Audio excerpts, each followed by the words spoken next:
आइए एक बार इस चैनल के माध्यम से हम देखते हैं गॉस के थ्योरम का अनंत लंबाई के एक समान आवेशित सीधे तार के निकट वैद्युत क्षेत्र की तीव्रता ज्ञात करने के लिए। तो आइए सबसे पहले हम उसके बारे में जानें। यदि कोई आवेश Q और लंबाई L की किसी रेखा पर समान रूप से वितरित है। कहा गया है कि यदि कोई आवेश Q लंबाई L की किसी रेखा पर समान रूप से वितरित हो तो प्रति एकांक लंबाई पर वितरित आवेश को आवेश का रेखीय घनत्व कहते हैं। उसे हम लेमडा से प्रदर्शित करते हैं। अतः आवेश का रेखीय घनत्व lambda equal to Q upon L। अब फिर कहते हैं कि माना एक अनंत लंबाई के एक समान आवेशित तार का, ये आवेशित तार है, आवेशित तार का रेखीय घनत्व लेमडा कूलाम प्रति मीटर है। तो इस तार के समीप r मीटर की दूरी पर किसी बिंदु P पर, जिस पर हमें वैद्युत क्षेत्र की तीव्रता ज्ञात करनी है, उसके लिए हम देखेंगे। इसके लिए क्या करेंगे, इसके लिए बिंदु P से गुजरने वाला, ये बिंदु P है, इस बिंदु P से गुजरने वाला एक हम L लंबाई का गॉसियन पृष्ठ खींचते हैं। सममित के कारण इस पृष्ठ के प्रत्येक बिंदु पर वैद्युत क्षेत्र की तीव्रता E समान होगी। सममित मतलब बराबर माप। तो सममित के कारण इस पृष्ठ के प्रत्येक क्षेत्र पर वैद्युत क्षेत्र की तीव्रता समान होगी। अतः त्रिज्यता बाहर की ओर यह दिष्ट भी होगा।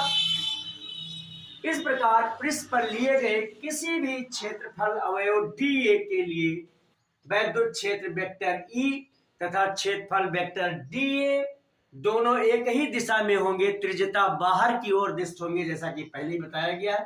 अतः क्षेत्रफल अवयव dA के कारण dA से होकर जाने वाला वैद्युत flux d phi E equal to vector d dot vector dA equal to dA, चूंकि ये इसके साथ पैरेलल है इसलिए dA cos 0 अंश इक्वल टू EdA।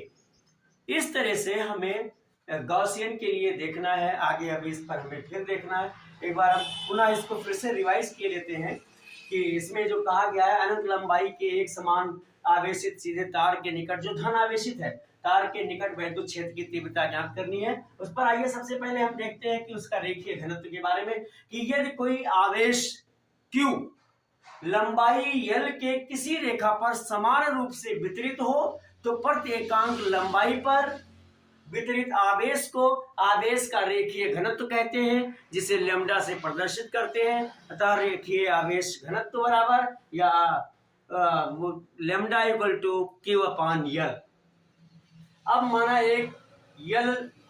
एक अनंत लंबाई के एक समान आवेशित तार का रेखीय घनत्व लेमडा कूलाम प्रति मीटर है और इस तार के समीप r मीटर की दूरी पर कोई बिंदु P है, जिस पर हमें वैद्युत क्षेत्र की तीव्रता ज्ञात करनी है। ये अनंत लंबाई का तार एक समान रूप से आवेशित है और इस पर r दूरी पर बिंदु P पर एक हमें वैद्युत क्षेत्र की तीव्रता ज्ञात करनी है। तो जिस बिंदु पर हमें वैद्युत क्षेत्र की तीव्रता ज्ञात करनी है, उस पर हम एक गॉसियन पृष्ठ का निर्माण कर लेते हैं, गॉसियन पृष्ठ बना लेते हैं, जो बनाया गया है।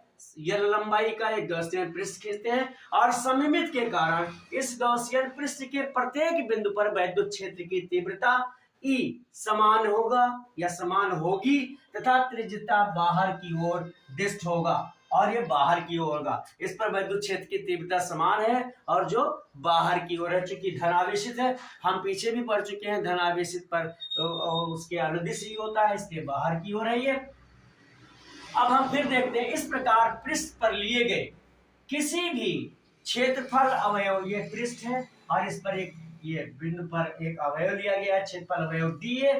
तो कहते हैं कि इस प्रकार पृष्ठ पर लिए गए किसी भी क्षेत्रफल अवयव dA के लिए वेक्टर वैद्युत क्षेत्र dA के लिए वैद्युत क्षेत्र वेक्टर E तथा क्षेत्रफल वेक्टर dA दोनों एक ही दिशा में होंगे, त्रिज्यता बाहर की ओर दिष्ट होंगे। अतः क्षेत्रफल अवयव dA से होकर जाने वाला वैद्युत flux D phi E equal to vector E into dot d A equal to E D A cos 0 अंश equal to E D A cos 0 अंश का मान 1, तो उसका हमने गुणा कर दिया तो केवल बचेगा ई डी ए।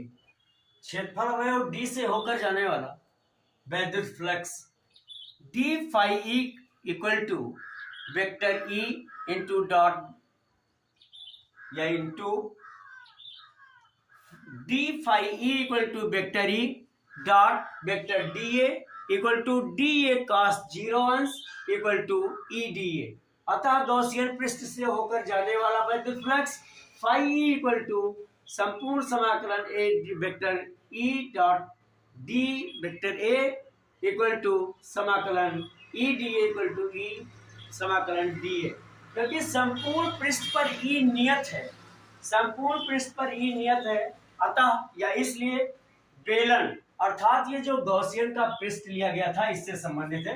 बेलन के पृष्ठ से बद्ध कुल वैद्युत फ्लक्स फाई इक्वल टू वक्र पृष्ठ से बद्ध वैद्युत फ्लक्स प्लस वृत्तीय पृष्ठों से बद्ध वैद्युत flux.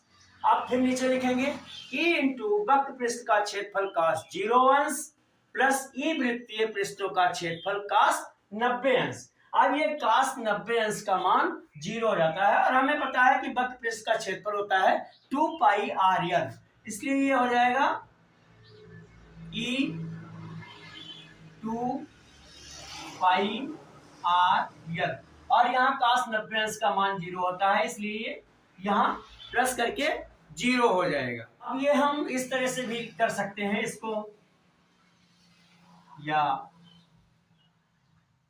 2 pi R L into ई ये लिख सकते हैं।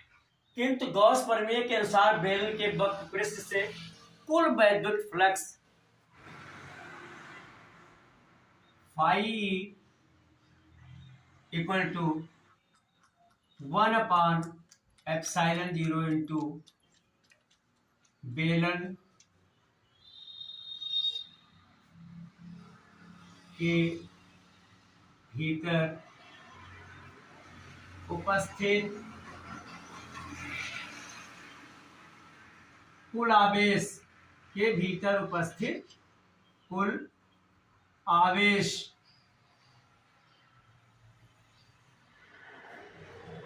अर्थात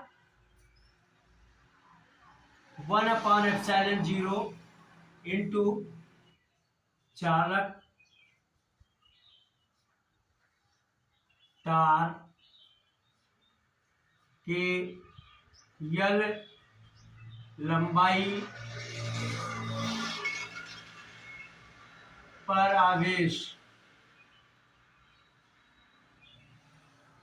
तो ये हो जाएगा 1/ε0 इंटू लेमडा और यल अर्थात लेमडा यल बटे ई। ये समीकरण ये समीकरण मेरा है और इसको हम एक मान लेते हैं क्योंकि इन दोनों की तुलना करके हमें सॉल्व करना होगा, भूल गए थे ऊपर नहीं लिखा था। अब ये समीकरण 1 और 2 की हम तुलना करेंगे। समीकरण 1 और समीकरण 2 की तुलना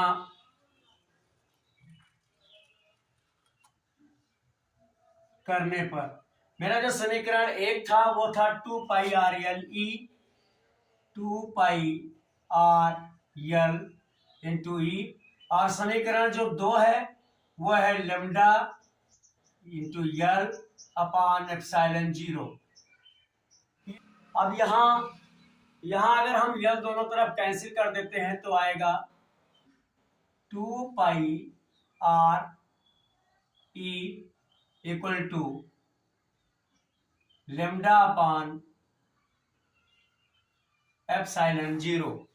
अतः अनंत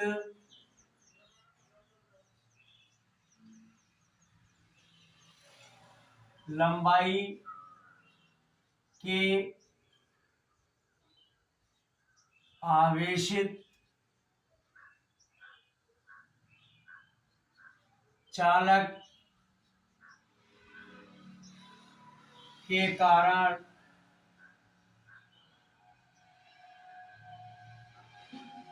वैद्युत क्षेत्र की तीव्रता, वैद्युत क्षेत्र की तीव्रता E बराबर लेमडा बटे एप्सिलॉन 0 इंटू 2 पाई आर। अब इसको हम इसे पुनः 2 से ऊपर नीचे दोनों में मल्टीप्लाई कर दें तो ये हो जाएगा 2 लेमडा और बटे 4 पाई एप्सिलॉन 0 और आर। हम इसे इस तरह से भी लिख सकते हैं, या हम लिख सकते हैं 1/4 pi epsilon 0 into 2 lambda upon R. इस तरह से हमें एक अनंत लंबाई के समान आवेशित सीधे तार के निकट वैद्युत क्षेत्र की तीव्रता निकालने का हमें यह सूत्र मिल गया। अब अगर ये मेरे बताने का तरीका आपको अच्छा लगा हो, समझ में आया हो, तो निश्चित तौर पर आप उसे लाइक कर दें और चैनल सब्सक्राइब किया हो तो कर दें और अपने मित्रों को शेयर भी कर दें। और आपकी किसी भी तरह की परेशानी हो तो मेरे व्हाट्सएप नंबर 9452510385 पर लिखकर भेजें, सलूशन आप तक जरूर पहुंचेगा। अब तक मेरे साथ इस वीडियो में बने रहने के लिए बहुत बहुत धन्यवाद।